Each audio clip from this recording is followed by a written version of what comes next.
एक जंगल में एक भाई और बहन बिछड़ गए थे।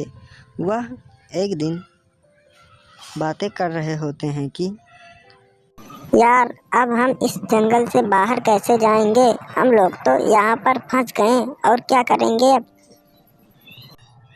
हमें कुछ न कुछ करना होगा। किसी तरह वह जंगल से लौट आते हैं और घर पहुंचने के बाद अपनी माँ से मिलते हैं। उनकी माँ काफ़ी उदास थी, इस वजह से उनसे बात नहीं करती। अगले दिन की सुबह आप लोगों ने सुना? हमारा बेटा जो मुन्ना है वो जंगल में खो गया था। फिर किसी तरह वह बाहर आया। पर आपका मुन्ना ऐसे कैसे खो गया? वो तो सारा जंगल जानता है और उसे सारे जंगल के बारे में पता है। अब पता नहीं उसके दिमाग कैसा घूम गया। चलो अच्छा, अब तो आपका मुन्ना आपके साथ है। जो होता है अच्छे के लिए होता है। और अब फिर से ये पुरानी बातें मत सोचो। उन्हीं का बड़ा बेटा जो एक किसान था, उनके पास 20 बीघे खेती थी और उनका बड़ा बेटा हमेशा खेत में पड़ा रहता था। उनकी एक बहू बेटी से पूछती है और बेटी काफ़ी सुंदर थी।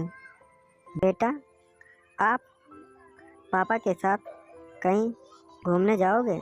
क्योंकि हम तो घूमने जा रहे हैं और आपके पापा ने बोला था। माँ, जाना तो चाहती हूँ, पर मुझे पता नहीं क्यों घर से बाहर जाने में 2 दिन से अच्छा नहीं लग रहा। इसी तरह मुझे जाना तो चाहिए माँ, और मैं चलूँगी भी आपके साथ। तो चल बेटा, तू सारे कपड़े पैक कर ले।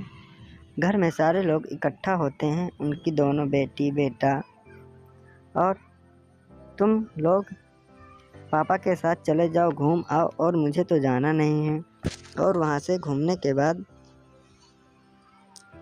माँ, मुझे भी नहीं जाना, मेरे स्कूल में पेपर है और मुझे पेपर देने जाना है। मैं पेपर देकर चली जाऊँगी। फिर तो सारे लोगों के स्कूल में पेपर होगा। एक काम करते हैं, इस टूर को हम लोग कैंसिल कर देते हैं। नहीं माँ, उनके हस्बैंड आते हैं और वह पेड़ के नीचे बैठी होती है और बोलते हैं कि आपने ऐसा क्यों किया?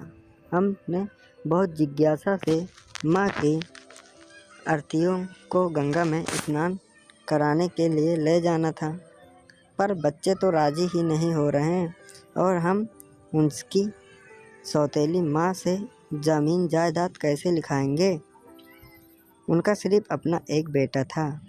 भगवान, तुम्हें शर्म नहीं आती? तुम ज़मीन जायदाद से प्यार करती हो।